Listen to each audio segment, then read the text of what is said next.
নমস্কার, জজবাত 24 বাংলার ডিজিটালে সকলকে স্বাগত। আজ 23 এপ্রিল, প্রথম দফায় নির্বাচন।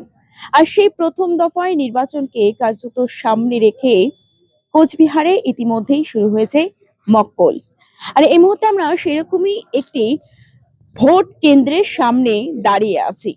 আর কিছুক্ষণের অপেক্ষা, তারপর থেকেই কিন্তু শুরু হয়ে যাবে ভোট গ্রহণ প্রক্রিয়া। ইতিমধ্যেই চলছে মক পোল।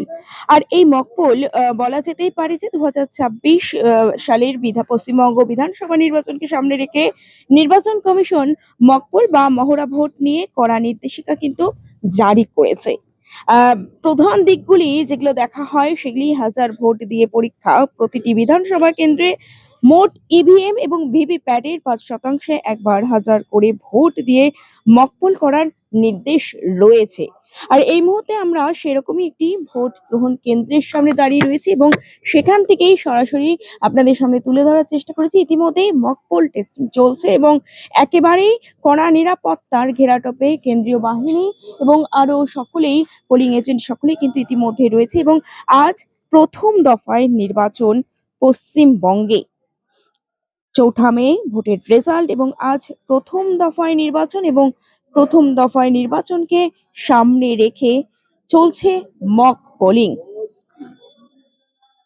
16টি জেলায় 152টি আসনে আজ ভোট গ্রহণ প্রক্রিয়া হবে। 16টি জেলায় 152টি আসনে আজ ভোট গ্রহণ প্রক্রিয়া চলবে। শুরু হয়েছে মক পোলিং। ইতিমধ্যেই আমরা সেই ছবিগুলোই তুলে ধরার চেষ্টা করেছি আপনাদের সামনে জজবাত 24 বাংলার ডিজিটালের পর্দায়। 16টি জেলায় 152টি আসনে আজ ভোট গ্রহণ প্রক্রিয়া শুরু হবে। তার মধ্যে কিন্তু রয়েছে কোচবিহারেরও নাম। কোচবিহারের 9টি বিধানসভা এবং 9টি বিধানসভা কেন্দ্রের আজ ভোট গ্রহণ প্রক্রিয়া শুরু হবে। আর কিছুক্ষণের অপেক্ষা। আর 23 এপ্রিল প্রথম দফায় নির্বাচন এবং দ্বিতীয় দফায় নির্বাচন আগামী 29 এপ্রিল। 16টি জেলায় 152টি আসনে আজ ভোট গ্রহণ প্রক্রিয়া শুরু হতে চলেছে। তার মধ্যে কিন্তু কোচবিহারেরও 9টি বিধানসভা কেন্দ্র আছে। আর 9টি বিধানসভা কেন্দ্রে আর কিছুক্ষণের মধ্যেই কিন্তু ভোট গ্রহণ প্রক্রিয়া শুরু হতে চলেছে।